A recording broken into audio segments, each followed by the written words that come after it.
The following stories tell the tale of 3 teenage girls who miraculously managed to avoid being killed at the hands of truly horrific people.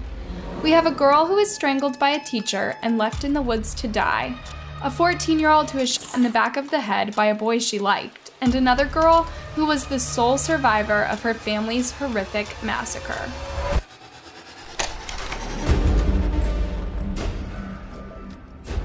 He used his foot for leverage to choke as hard as he could, and the belt broke. This is the remarkable story of the survival of a girl who somehow beat all the odds. She is a true fighter who refused to let evil claim her life. It's disturbing and incredibly hard to imagine. Lieutenant, if I could get some light, please. Everything changes in the blink of an eye. Oh my God. Oh my God. This is 17-year-old Ashley Reeves, a bright, beautiful girl with her entire life ahead of her. But this life was almost cut short at the hands of someone she thought really cared about her. She was a good student with lots of friends, and she had a steady boyfriend named Jeremy. Ashley's little sister Casey greatly looked up to her. She was very motivated. She was a strong person. She was always out. She had a lot of friends. She was very dedicated to school. She knew what she was going to do in life. Ashley was your typical Midwestern girl who had a good head on her shoulders and a great motivation for life. She was also well-behaved and rarely got in trouble. Ashley was also an incredible fighter, and it's because of the fight that she had inside of her that she managed to survive a horrific attack in the woods. It all started one Thursday in April. Ashley left home to go to an appointment in a town called Fairfield Heights. Did she tell you where she was going? She drove me home from school and she told me she was going to a job interview. Ashley had borrowed her boyfriend Jeremy's SUV for the outing and had planned to arrive home that night by her curfew, which was 10 p.m. But when 10 p.m. came and went and nobody had heard from her, Ashley's family began to get worried. It was our curfew time. My parents were asking, hey, have you talked to your sister? You know, how'd it go? Did she call you about the interview? Did it go good? But Ashley hadn't called her sister, nor did she tell anyone she was going to be home late. It was not like her and very concerning behavior. Her parents reached out to some of Ashley's friends and grew even more concerned when they told them that she hadn't been answering them either. This missing girl, Ashley Reeves, was not answering even text from any of her friends. And one thing we know with young ladies is they will maybe not answer their parents, but they will answer their friends. Ashley's mother, incredibly concerned, called the police to report her daughter as a missing person.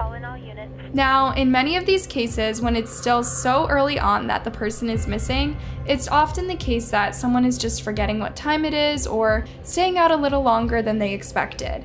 But with this case and the type of person that Ashley was, police knew that if this was out of character for her, then they needed to act quick. It wasn't too much longer after that, Ashley's car that she had been driving was found at Latterman Park here in Belleville. Inside Jeremy's abandoned SUV are Ashley's outfit for the job interview and basketball clothes, but no sign of Ashley. At this point, the police are more than just a little worried. It's clear that something has happened to this young girl. What they are interested in now is who Ashley may have been talking to last and whether or not they knew anything. One of the people they knew they wanted to talk to was her boyfriend, Jeremy. Ashley's boyfriend, Jeremy, is a parent's dream, wholesome, forthright, seemed to adore their daughter. But now investigators want to talk to him. And so Jeremy was taken in for questioning. It's hard to imagine how he must have felt at the time. He had just been told that his girlfriend was missing, and now the police were trying to figure out whether or not he could have something to do with it. This interaction between the police and Jeremy was caught on camera. You are Ashley's boyfriend, is that correct? Yeah. How often do you see her? Once a day, usually. Once a day, so I mean you guys are pretty serious. Yeah. Believe me, I seriously am giving you my 100% all, telling you the truth. I mean, I love her. I love her to death. Anything to get her back. You know, I've cried, but I mean, I'm just so tore up about it. He was clearly upset, and the police came to believe that he was genuine and didn't know anything about what was going on. But if he wasn't the suspect that they were looking for, who was? And then when Jeremy mentioned that Ashley had said about her plans for that night she went missing, they finally got an important clue. She said, I'm gonna go to this interview and I wanna go play basketball. But something was clearly not adding up. The car she had been driving was found far away from home. Why wouldn't she have chosen a basketball court that was nearby? They continued to reach out to Ashley's friends to learn more about what she could have been doing. And finally, there is a bombshell revelation. A friend tells police Ashley would often meet a man at a park to play ball. Someone they all knew, 27-year-old Samson Shelton. Sam is the driver's ed and gym teacher at a rival school, an aspiring pro wrestler calling himself the Teacher. Obviously, this is going to raise some red flags. What is a 27-year-old doing hanging out with a 17-year-old alone? Sam Shelton lived nearby with his mother and grandmother. Was it possible he was having a secret relationship with Ashley and nobody knew about it? According to Ashley's sister Casey, everyone knew about Sam, and a lot of the girls thought that he was attractive. He would use this to his advantage. He knew he was good looking and charming, and I mean, even when he was our student teacher, everybody was like, oh, he's the cute student teacher, you know. Jeremy also knew of Sam, but he didn't think there was anything going on between him and his girlfriend. Sam, the teacher that is a friend of yours, do you suspect anything between Sam and Ashley? No. I couldn't see it. I mean, I don't think he'd ever do anything to harm her. But the police aren't so sure. Meanwhile, Ashley's mother and sister are combing through the phone bill, looking at all the phone numbers that she recently called. They find one they don't recognize, and it's Sam's number. They decide to give it a call. My mom had actually talked to Sam that night, and he said, no, haven't heard from her, haven't seen her. Hung up like it was no big deal. But the police weren't going to overlook Sam just like that, especially since new information had just come forward. One of Ashley's friends had said that Ashley had plans to meet up with an older man and that the two were romantically involved, despite her dating Jeremy. Sam is brought in for questioning and appears to cooperate with the police. Well, I'll give her like a hug goodbye. I would do that. I guess I would give her some hug goodbye. According to Sam, Ashley was the one that had developed a crush on him and that he didn't reciprocate the feelings. I think she kind of started becoming obsessed with me. Because like I said, she was calling me literally non-stop. Sam seems to think that he can talk his way out of this, but what he didn't know was that the police knew more than they were letting on. They had statements from Ashley's friends about their relationship. I will say this, we never kissed. We never kissed. Yes, we did have sex in the back of the vehicle there, and after that day, I felt absolutely terrible about that. Clearly, there is a lot more to this story, but they would need to get more information out of Sam if they wanted to actually find Ashley. Do you want to complain about what's been going on, or do you want to continue to just dig a deeper and deeper hole? Because the ship is sinking. It takes a lot of persuasion, but eventually he starts to open up about what was his last interaction with Ashley and what it had been like. He said that they were in the car when they had a great big fight, and he pushed her out of the vehicle. She was screaming, kicking, everything. Put it down, shut the door, ran the car, I took off, and left her. I left her there, is what I did. I left her out there, I ran over and drove. I left her right out there. Sam said he didn't know what may have happened to Ashley after he left her on the road.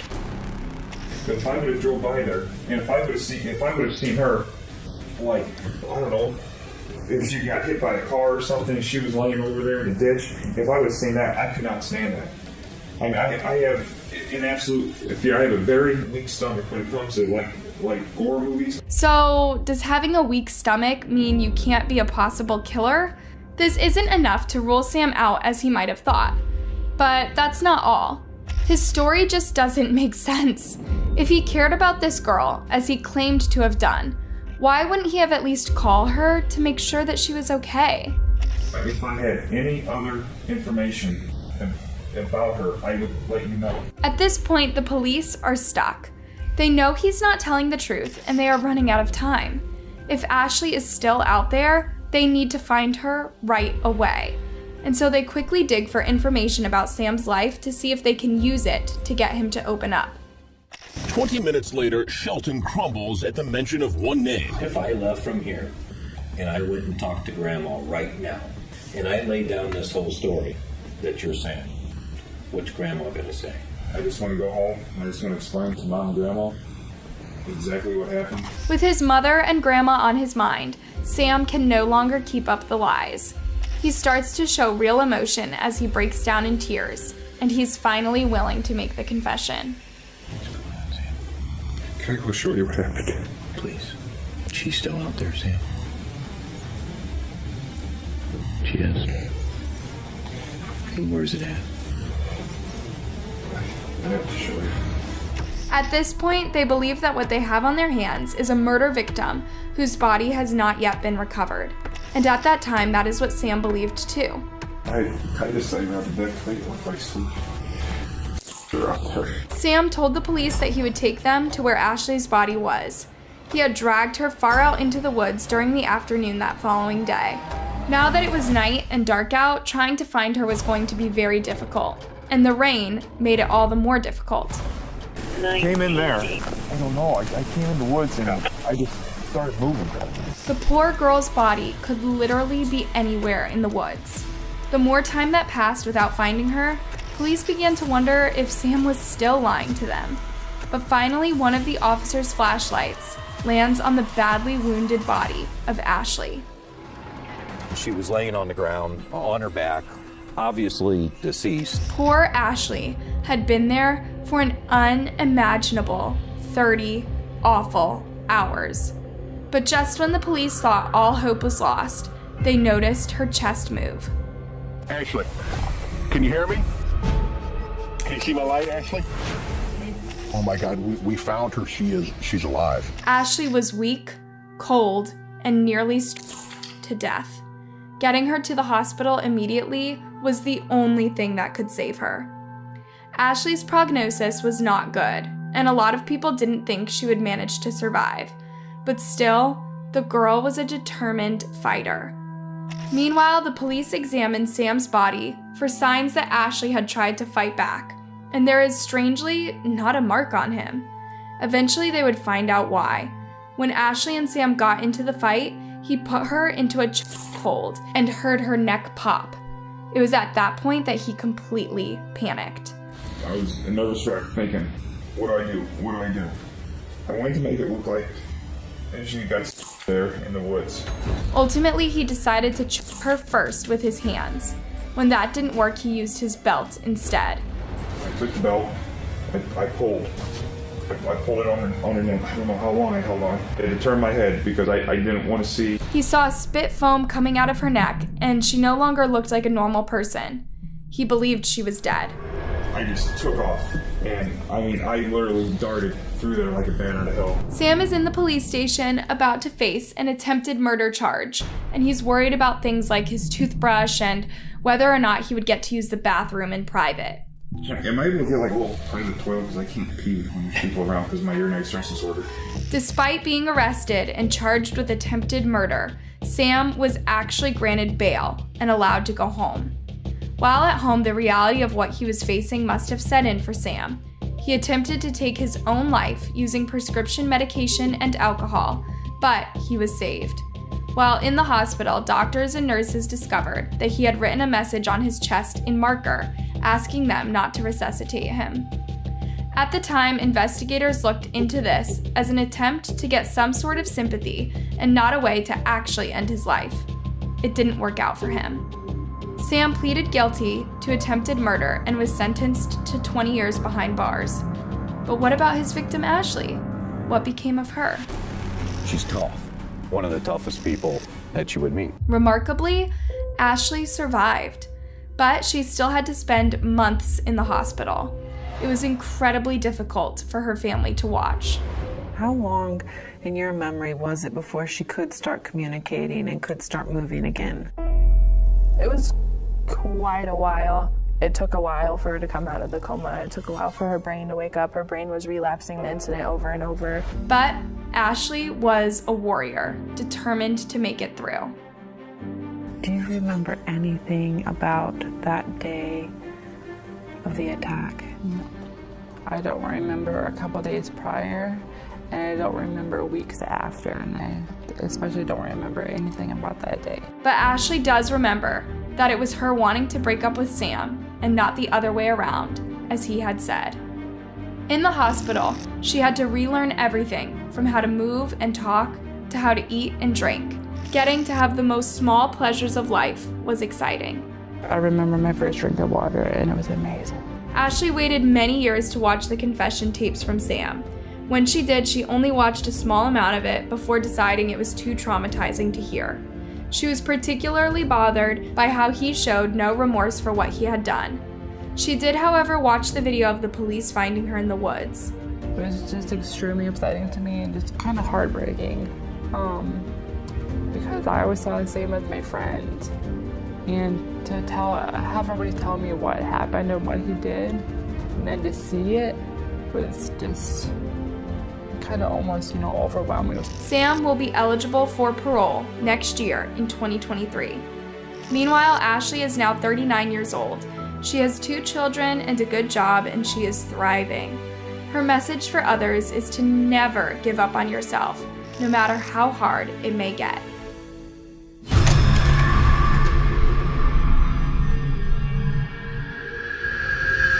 Cache County shooting survivor Desiree Turner is gaining her independence.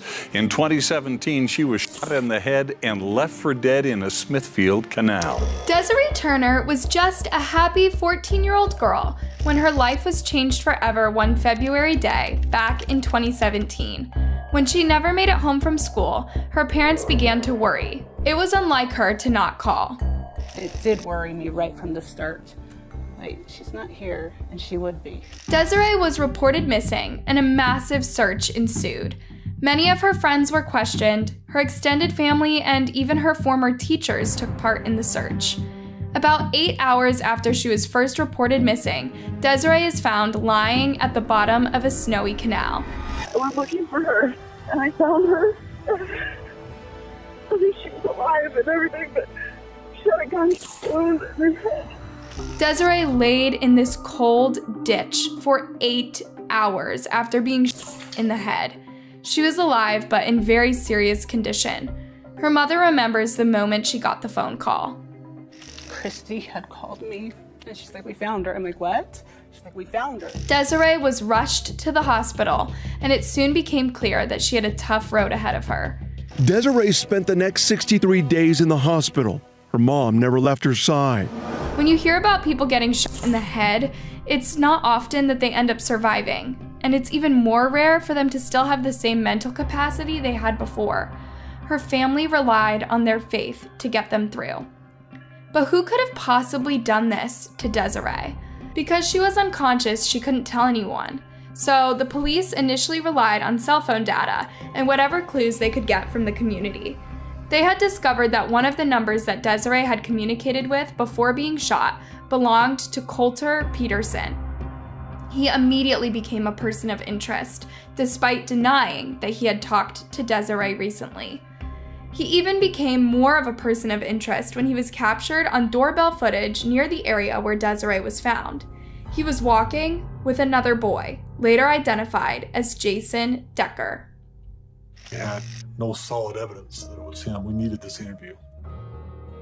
They said that after school he had left with Jason, gone to his house, played a couple video games, and then walked to Jason's house. Jason was interviewed but denied any involvement in what happened to Desiree. But he did say that Coulter had briefly left during the time they had been hanging out together. The police again zero in on Coulter. They even lie to him to get his reaction. We actually told Coulter that Desiree was dead. We saw his body language slump. We saw all the reactions that you see in a typical interview when somebody knows something and they're not disclosing it. Eventually, Coulter breaks down. He admits that he had lured Desiree to the canal where he shot her in the head. He was then arrested for attempted murder. When we found out that it was a boy that she actually really liked and wanted to spend time with, it was so sad and shocking. As the details of the case would begin to unravel, police learned that it wasn't just Coulter there the day of the shooting. Jason had also been involved, and they had planned this whole thing ahead of time. His story is that he feared for his life and felt that Coulter was going to kill him if he said anything. After Coulter Desiree, the boys stole her iPod and the money she had on her before leaving her to die. Their motive? This all began when Coulter became annoyed that Desiree was messaging him often on Snapchat. When Desiree's Snapchat messages were downloaded by the police, it was clear that she and Coulter had communicated a lot. Lots and lots of text messages. On the day of the incident, Desiree had been wanting to buy a pocket knife and had communicated that to Coulter, and that Coulter had a pocket knife that he wanted to sell to her. This was how he lured her to the canal. Police also looked through the messages that Coulter and Jason had shared. It was clear that they were working on a plan together. Coulter asked if everything was clear, and Jason responded, yeah, it's clear. I believe it was Jason texted Coulter the signal to shoot her. Jason was arrested and faced charges similar to Coulter's. Both boys pleaded guilty to the felony charges. Meanwhile, recovery for Desiree was brutal. She had to go through 10 different brain surgeries, spend a lot of time in the hospital, and had to use a prosthetic robotic arm to make up for the functioning that was lost as the result of her injuries. This adjustment was understandably challenging, but through it all, she remained positive. While in court, Desiree finally had the opportunity to confront her would-be killer, Coulter. All the while, he sobbed. What kind of person thinks about killing another person? What kind of person wants to experience the feeling of ending another's life without and watching someone take their last breath? A person that is pure evil. Coulter was sentenced to spend 15 years to life in prison for what he did to Desiree. Jason received a similar sentence. Meanwhile, Desiree never let what happened to her define her life. She remained strong and dedicated to her healing process. She won prom queen, graduated high school, and is moving forward with her life while relying on her faith. I have felt Christ carry me through my hard times. He's been there to comfort me. If you thought this story of survival was incredible, we've got one more for you that is sure to shock you.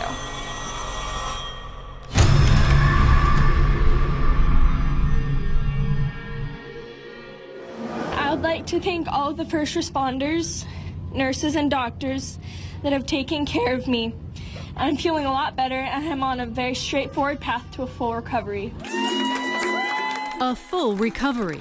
Some at this memorial service might call that a miracle, considering what happened to 15-year-old Cassidy Stay and her family just last week. Cassidy Stay was just a normal teenager living a happy life when her life was changed forever.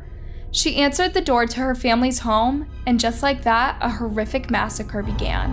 Wednesday afternoon, police say Ronald Haskell, posing as a FedEx delivery man, forced his way into the Stay's Texas home. Haskell reportedly tied up Cassidy and her family. Police say he demanded to know the whereabouts of his ex-wife, Cassidy's aunt. That's right. The man that caused this massacre was Cassidy's uncle Ronnie. He had been married to her Aunt Melanie, who ultimately divorced him after years of alleged abuse by him. She had filed a protective order against him, and he was looking to get revenge on the entire family. Cassidy begged Ronald to spare her life, as well as the lives of her parents and her 4 young siblings, ages 4 through 14. Please don't hurt us, she told him. I was trying to appeal to his humanity. But nothing she said could change Ronald's mind, as he was intent on wiping out the entire family. He shot each family member twice, execution style. Cassidy was critically injured and had suffered a skull fracture, but she played dead until the coast was clear. Despite the incredible trauma and unimaginable pain that she was in, Cassidy was still strong and brave enough to call 911.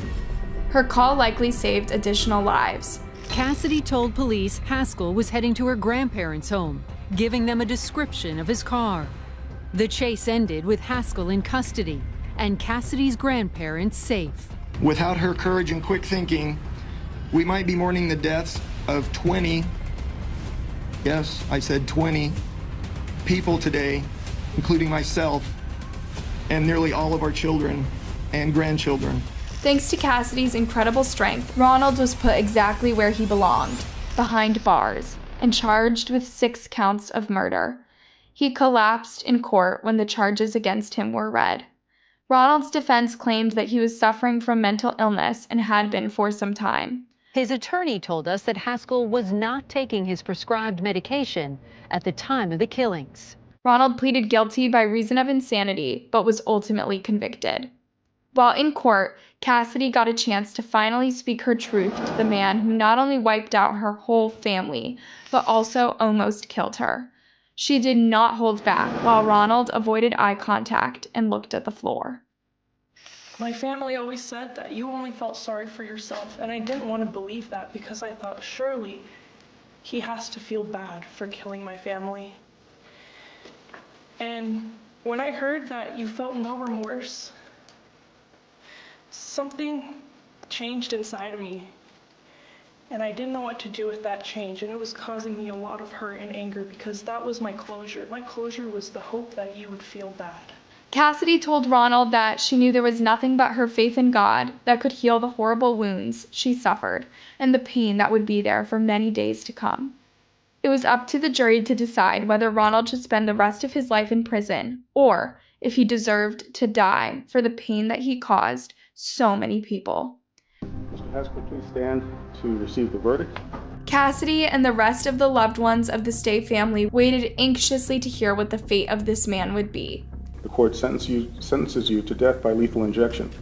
It is therefore the order, judgment, and decree of this court that you be remanded to the custody of the sheriff of this county to be delivered to the institutional division of the Texas Department of Criminal Justice, where you shall be continuously confined until 6 p.m. on a date to be determined when the proper authorities shall administer lethal injection sufficient to cause your death. While on the stand, Cassidy had the chance to share what she felt about the jury's decision to sentence Ronald to death. She explained that she believes that the punishment that Ronald truly deserves and should receive is one that only God can give him. The jury decided that you were going to die by lethal injection, and I respect their decision. Do I think the punishment fits the crime? No. I hope that when you die, you will get the punishment you deserve from God. Only God can help you now. Despite everything that Ronald took from Cassidy, which is more than most lose in a lifetime, she made it clear that she won't allow him to rob her of her future. I'm going to continue to live my life with happiness, and I'm going to move forward, and I'm going to forget about this, and I'm going to forget about you. You've been in control long enough, and now your game is up. Ronald is 42 years old and has not yet been executed. There is no telling how much time he has. I went along with it, whatever he wanted to do. If this don't work, I'm going to kill you. And it was all about him being the victim. The following stories tell the harrowing tales of 3 different kidnapping victims who managed to escape their own captors. We have a young nursing student who had to leap out of the trunk of a moving car to save her life, a young mom who was abducted by a cop, and a 3rd young girl who had to endure 9 months in captivity after being kidnapped.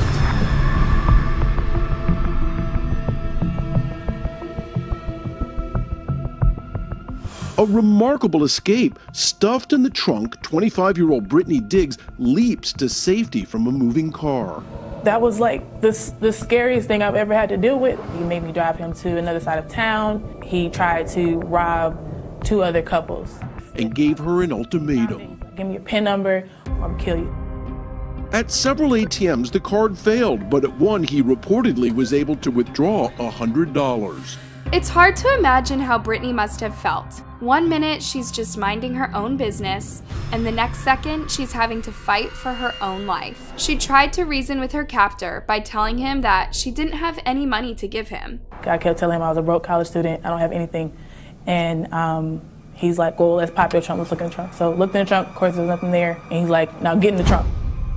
The man found Britney's wallet inside of the car and forced her to give him her PIN number. But this had not been the successful robbery he had anticipated. He wanted more money. After multiple failed attempts at the ATM, his final threat at the last gas station. If this don't work, I'm going to kill you. Britney says panic was setting in.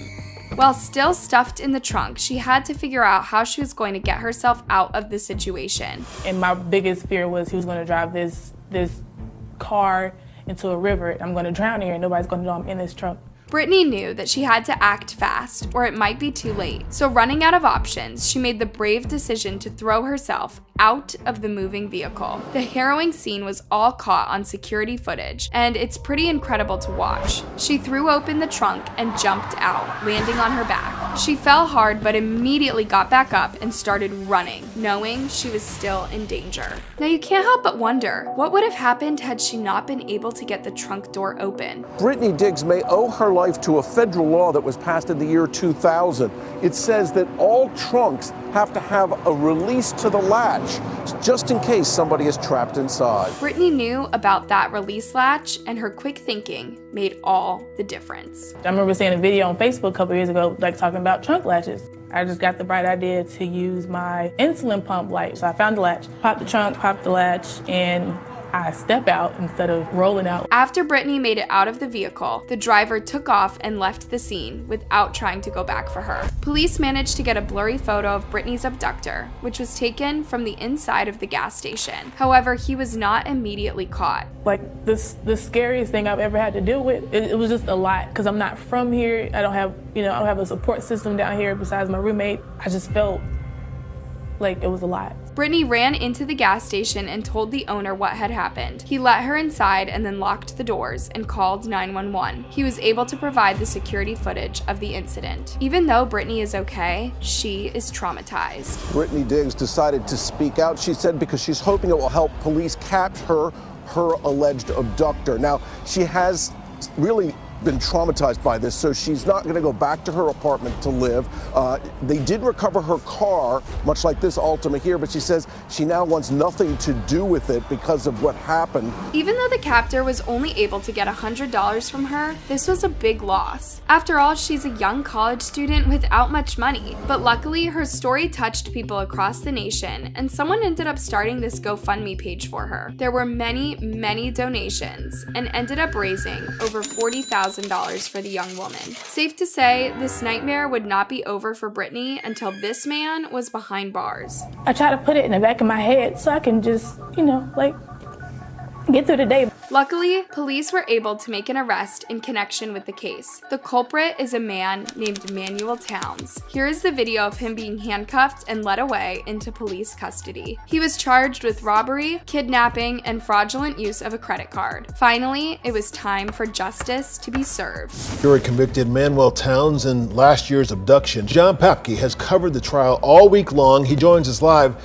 It seems the evidence was pretty convincing in this case, John. Well, Guy, you had the eyewitness testimony of the victim herself, the suspect's fingerprints on the victim's car, and surveillance video of the suspect during the crime spree. Ultimately, that was too much for Manuel Towns' team to overcome. In court, Britney came forward to testify. She was asked by the prosecutor if she was able to identify Manuel as her captor, and she was able to do so with certainty. The jury only deliberated for a short time before ultimately convicting Manuel. He was sentenced to life without parole. If you thought this kidnapping was insane, wait till you hear about the next one.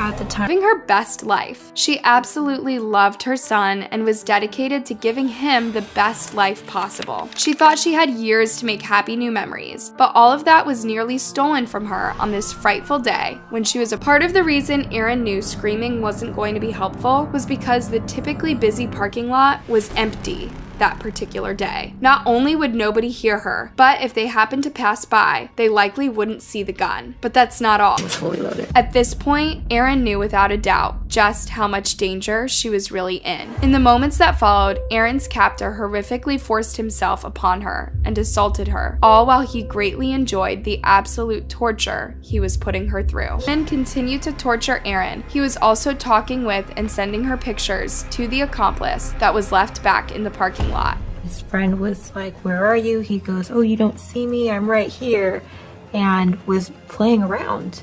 He was laughing on his phone. I couldn't believe it. This is a nightmare like most can never imagine, but it's about to get even worse. Aaron's accomplice begins to assault her even more violently and with complete rage.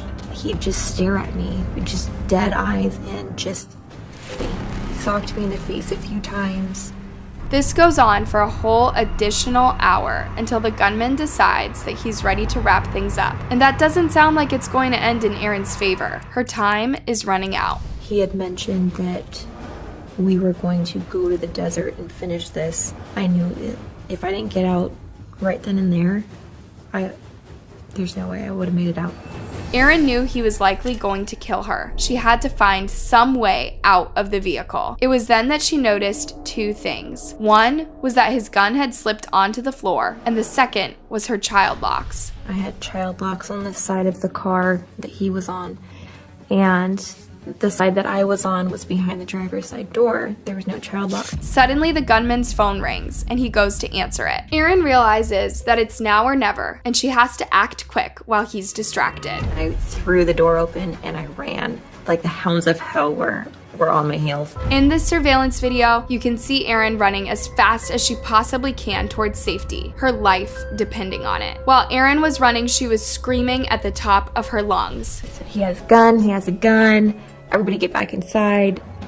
Erin had no idea, but the owner of the nearby liquor store had been keeping a suspicious eye on her SUV. As soon as the owner saw Erin running and put two and two together, he acted fast and was ready to help her. He grabbed me inside and he threw me behind the register.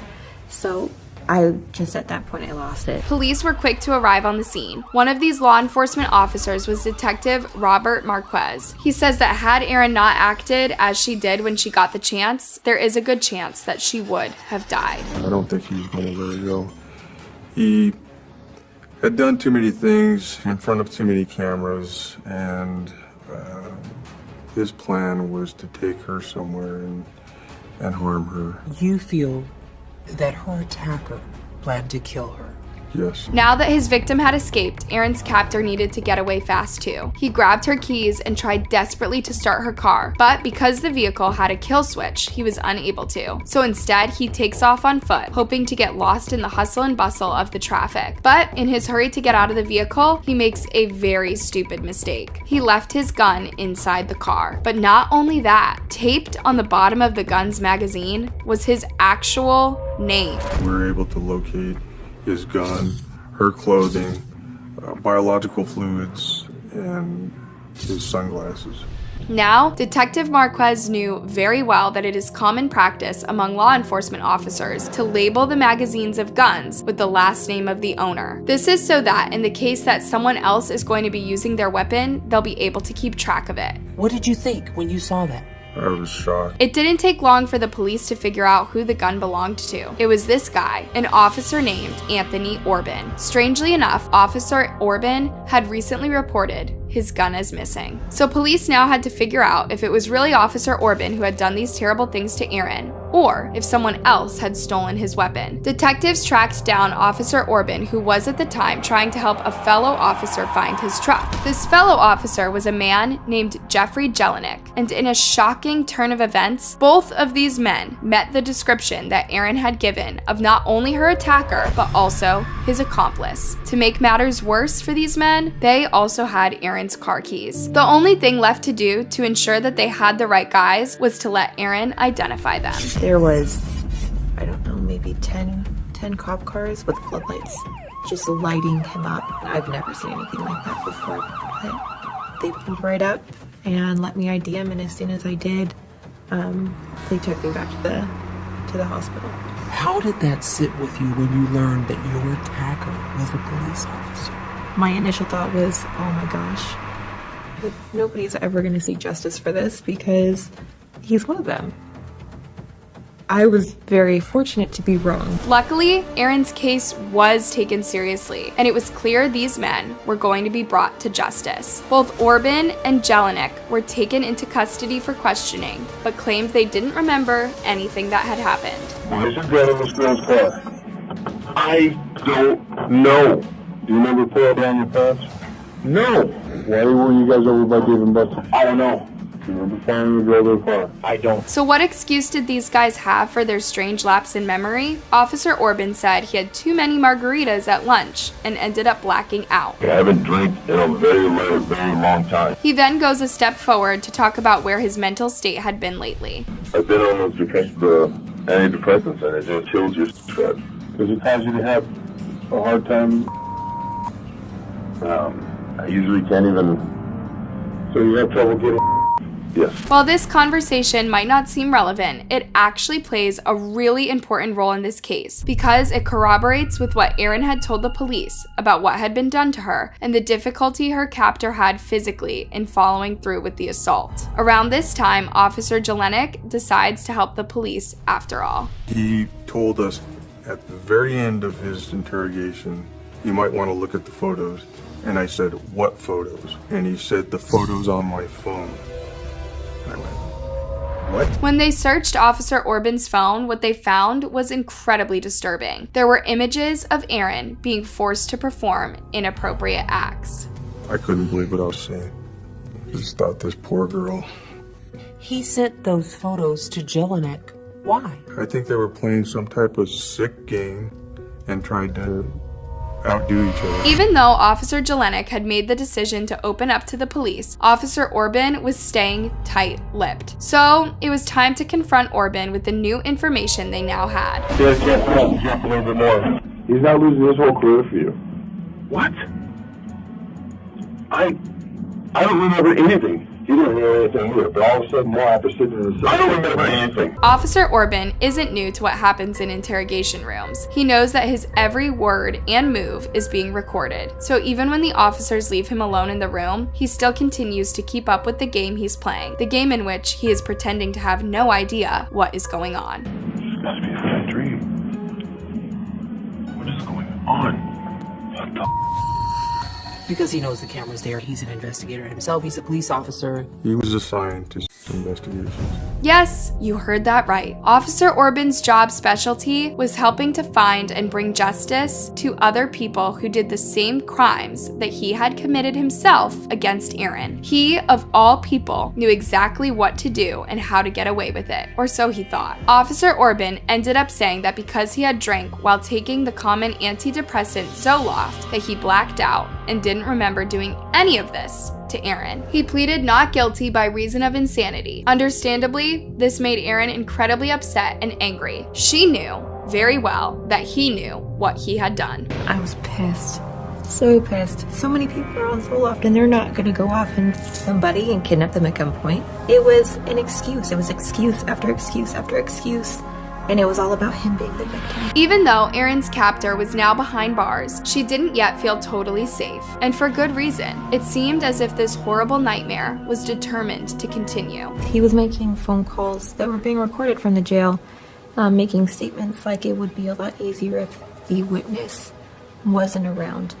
And I was getting weird phone calls, and I did get followed on the freeway, and we didn't know if it was related or not, but I was terrified. But it wasn't just Erin that was worried. The prosecution was too. And so they did everything in their power with Witness Protection Program to try to ensure that Erin was as safe as possible, especially as they awaited trial. She was only allowed to attend Orban's trial the day she testified and the day the verdicts were handed down. When they found him guilty on all counts and sane, I broke. I broke down because at that point I'm thinking, oh my gosh, there's an end to this now. Jurors rejected his insanity defense, finding Anthony Orban guilty of kidnapping and multiple counts of assault. In total, there were 8 felony counts. And what of Officer Jelinek? He took a plea deal and agreed to testify against Orban in court. As a result, he only got 5 years behind bars. He served his sentence and was released. He then returned home to live with his parents. There is only one part left of the story, the part in which Orban must finally face justice for the horrible things he did to Erin during the sentencing phase. Erin was more than ready to see this day come. Not only was it the day she would finally get justice, but it would be the day she was going to bravely confront her attacker in court. But things didn't go as planned.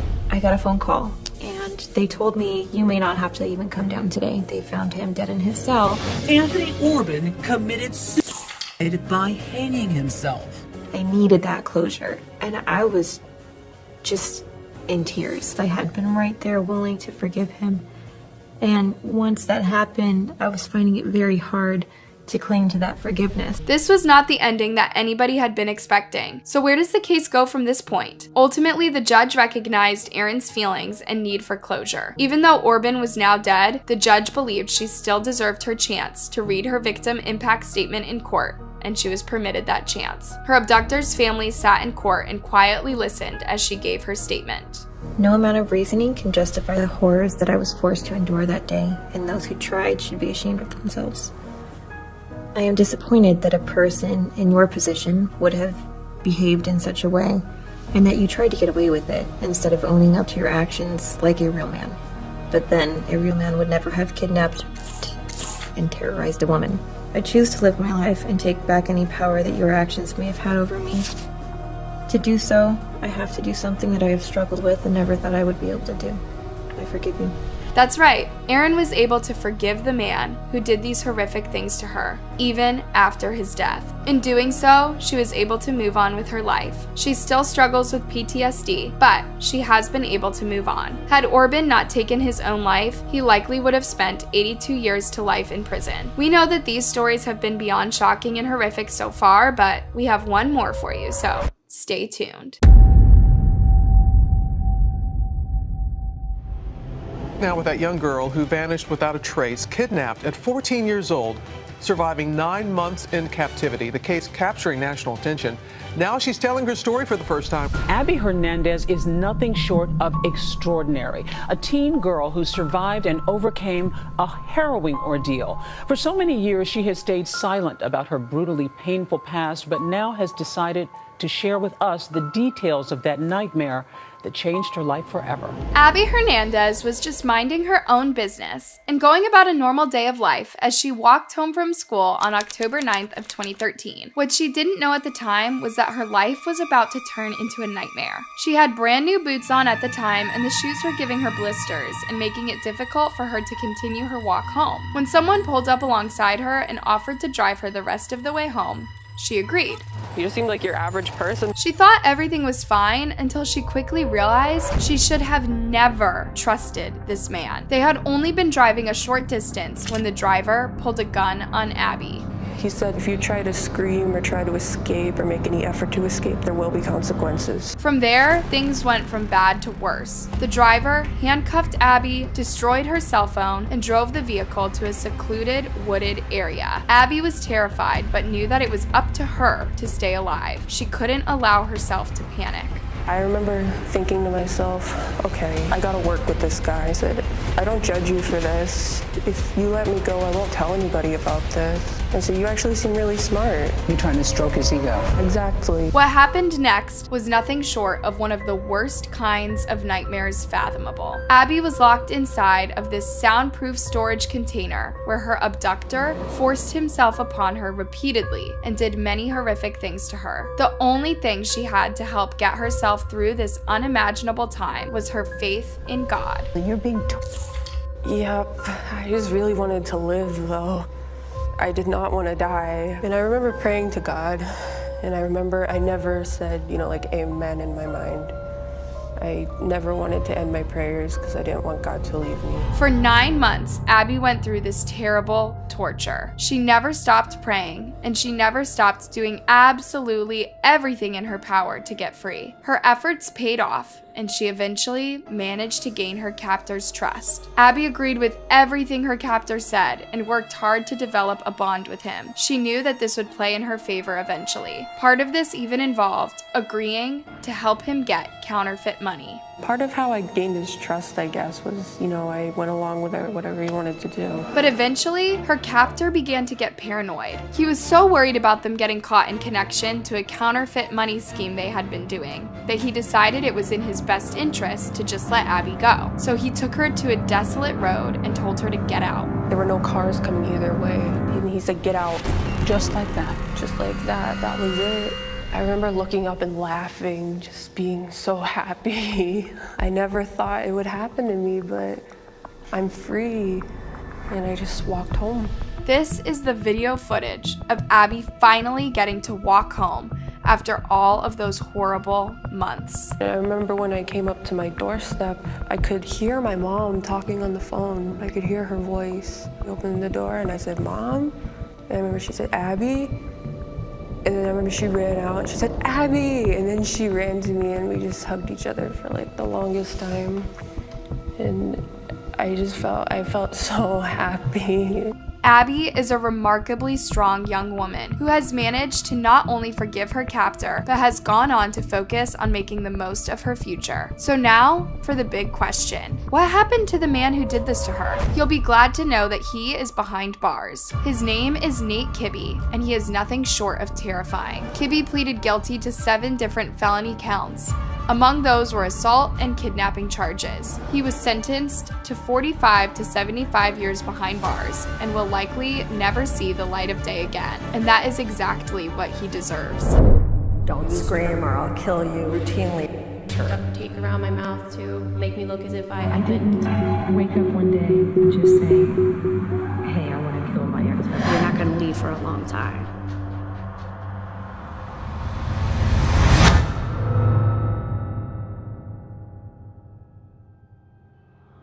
The following stories tell the tale of how people most likely destined to death manage to escape deranged psychopaths and go on to enjoy freedom.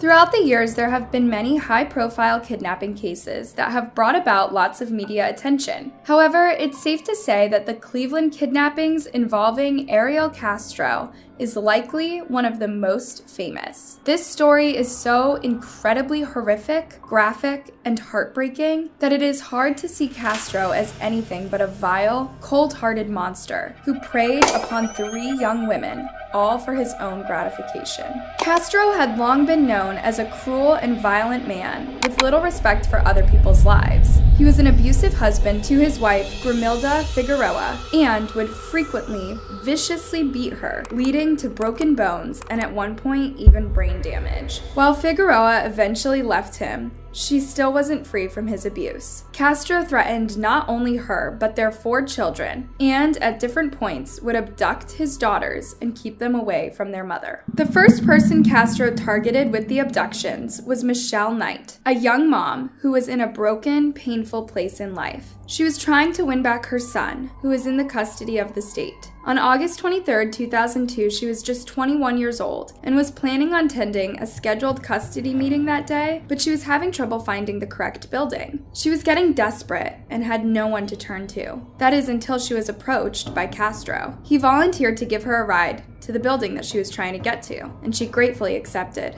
hopping in his vehicle. He said, "I know where it's at. I can take you straight to it," Michelle later recalled. However, it wasn't long before she noticed that they were going in the complete opposite direction. When she asked Castro about this, he explained that he had puppies at home and that she could take one to give to her son. If she had wanted to escape the car then, she wouldn't even have the option, as the passenger side door next to where she was sitting had no handle. When they arrived at his now infamous home on Seymour Avenue, Michelle walked inside willingly, eager to see where the puppies were being held, when the door slammed shut behind her, trapping her inside. He shoved me in the room and he said, "You're not going to leave for a long time," Michelle went on to recall. The next abduction took place on April 21st, 2003. The victim was Amanda Berry, who had just turned 17 years old the day before. She was leaving her shift at Burger King and didn't have a ride home. When Castro offered her a lift, she gratefully accepted and quickly called her sister to let her know that she had arranged a way to get home. Unfortunately, that would be the last chance she would get to speak to any of her family members for a long time. Shortly after being captured and taken into the home, Castro instructed Amanda to undress herself. From there, I knew, this was not gonna be good.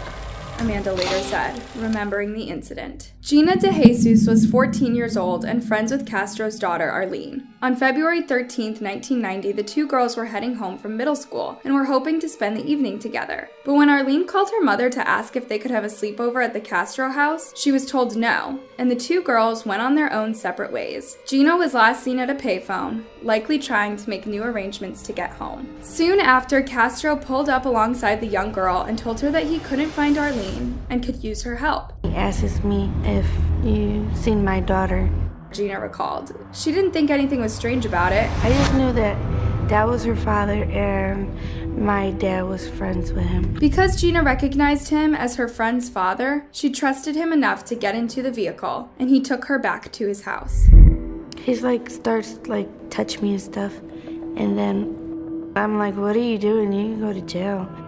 Gina told him at the time. When people first began to realize that Michelle was missing, many people believed that she had simply run off on her own, likely frustrated over the continuous battle for her son's custody. Very few tips were offered surrounding his disappearance, leaving police with not much to go on. Because Amanda was still a child, more attention was brought to her disappearance, and she was later featured on a segment of America's Most Wanted, as well as several other programs as her family searched for her desperately. Gina was reported missing right away, but because no one was there to witness her abduction, no Amber Alert was issued. Her father later criticized the police for this and believed that if an alert was called, the outcome could have been much different. As many wondered where they were, the girls were adjusting to the early days of captivity. The conditions at the Castro house were absolutely horrendous. The girls spent a lot of their time literally chained up behind locked doors. Castro forced himself upon them without their consent repeatedly, and they were fed poorly, often only once a day. Castro did not allow them to use the restroom, but rather they were forced to go to the bathroom in plastic buckets that were rarely emptied. Their days were filled with fear and both emotional and physical abuse. Castro got his kicks by playing mind games on the girls. Sometimes he would leave doors unlocked, offering them the opportunity to escape if they wanted. But if they attempted it, he would catch them and beat them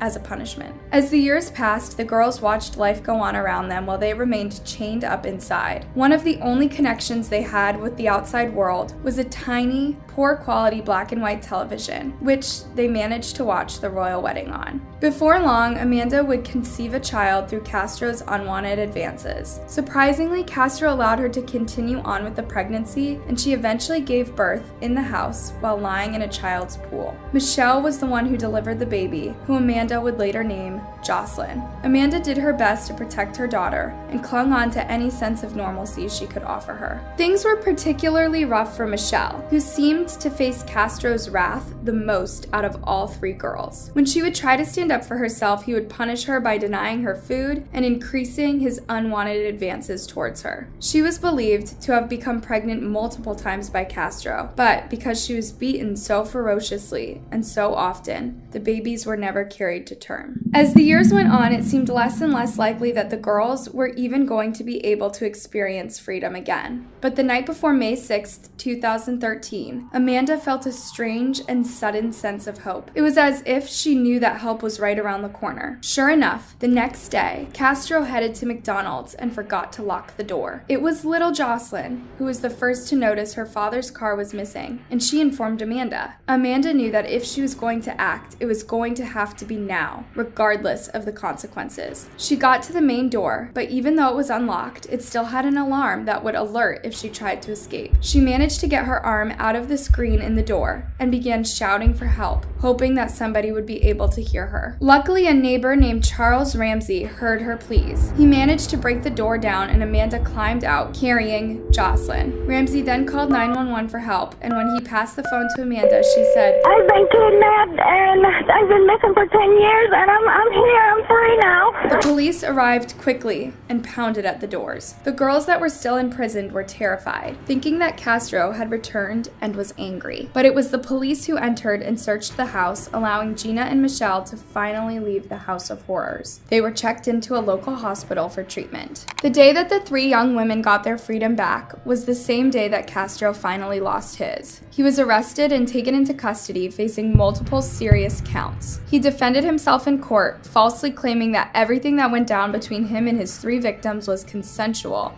and nothing was as bad as it had been made out to seem. Luckily, the court didn't buy his bizarre testimony, and he was later sentenced to life, plus 1,000 years in prison. Unfortunately, he spent only a little over a month in prison before taking his own life. Today, his former captors are reconnecting with their family and learning to live normal lives again. While they may still struggle with the nightmare of their past, they are focused on using their past for good. As for the House of Horrors, it was later demolished completely. I want to thank everyone who has helped me and my family through this entire ordeal. Everyone who has been there to support us. It's been a blessing to have such an outpouring of love and kindness.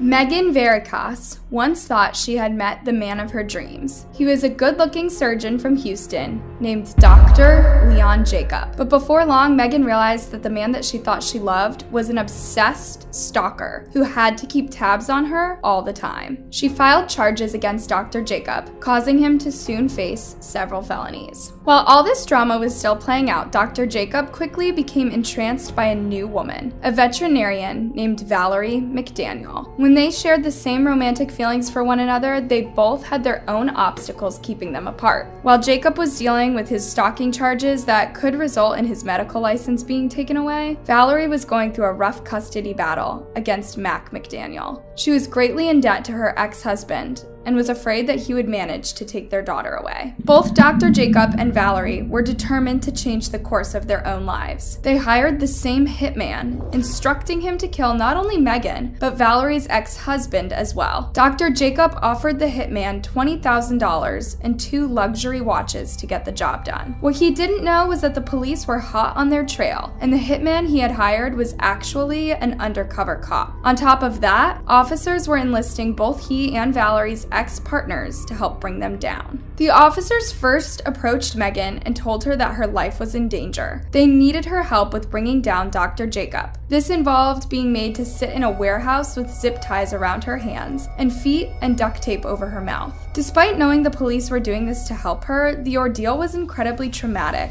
and terrifying for her. I just need to take care of now.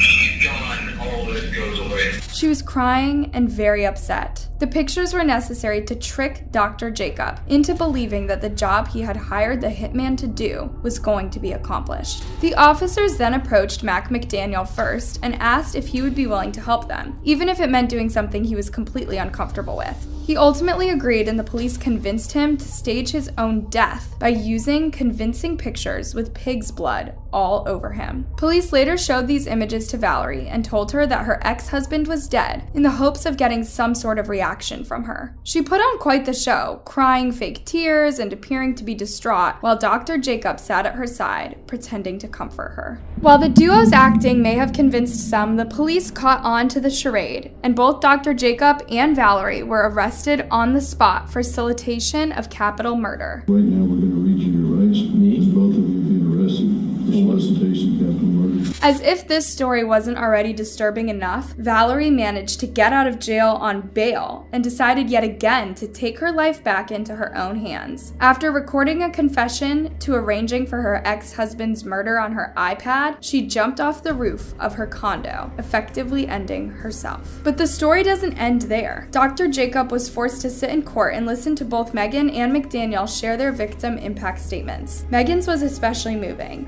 While you sit in jail, I hope you think of me, the girl that you called poor and uneducated. Because it's because of me you will be in prison for life. She said to her ex. Despite Dr. Jacob claiming that he was innocent, he was eventually convicted and sentenced to life in prison.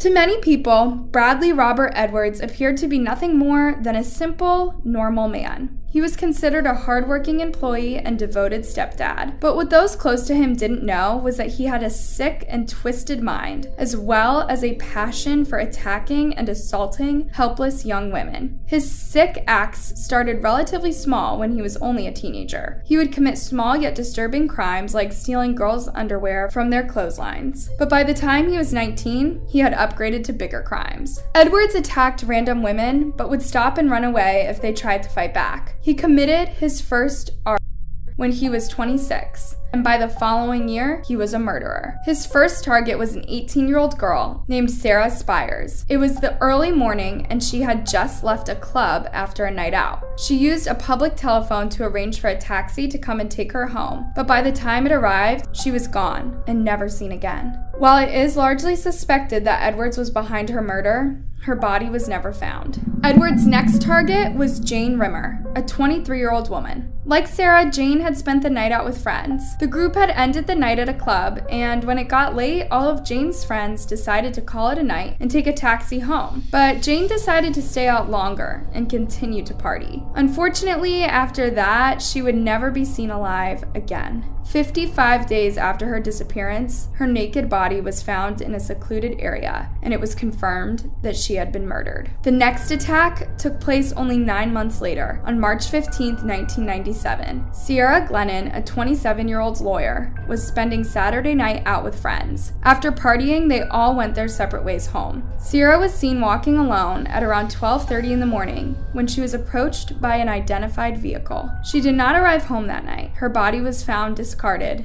19 days later. Edwards was out of control. He was a predator, constantly looking for his next victim. When a mom of 3 named Wendy Davis caught his eye, in 1990, Wendy worked in the palliative care unit of a hospital. She took care of dying patients and made sure that their final days were as comfortable as possible. She loved her job and believed that she had found her true vocation. On May 7th of 1990, Wendy was sitting at her desk at work. It was a primarily normal day, except for the fact that it was Wendy's daughter's 11th birthday. She wanted to get through work quickly so that she could get home and be with her daughter. She was distracted from her work when a man in uniform approached her and asked if he could use the restroom that was located behind her. The man was Edwards. Completely unaware of the man's dark past, Wendy told him yes, and he entered the bathroom. Seconds after Wendy heard the sound of a toilet flushing, she was startled by Edwards grabbing her from behind and roughly shoving a cloth against her mouth. Panic washed over her, and she was terrified that her attacker had placed some sort of poison on the cloth to cause her to fall unconscious. She tried her best not to breathe in, but Edwards forced the cloth harder against her face until she had no choice but to inhale. Several moments passed, and when Wendy realized she didn't feel the effects of any poison, she began fighting hard for her life. Edwards wasn't expecting Wendy's strength, and it shocked him enough to let her go. As she stared at her attacker's face, she noticed how disconnected from reality he seemed. He shook his head as if he was shocked by what he had just done. He then turned and tried to run away. Luckily, he didn't get far, and the hospital security quickly took him into custody. What Wendy didn't yet realize was that she had just managed to escape from the deadly serial killer, and it was a miracle that she had made it out of the confrontation alive. The investigation into Edwards was long, as it took time to link him to the other murders, but eventually he was sentenced to life in prison without the possibility of parole for 40 years. To this day, he still remains behind bars, where he can never hurt another defenseless woman again. Thanks for watching. Please click the like button and sleep tight.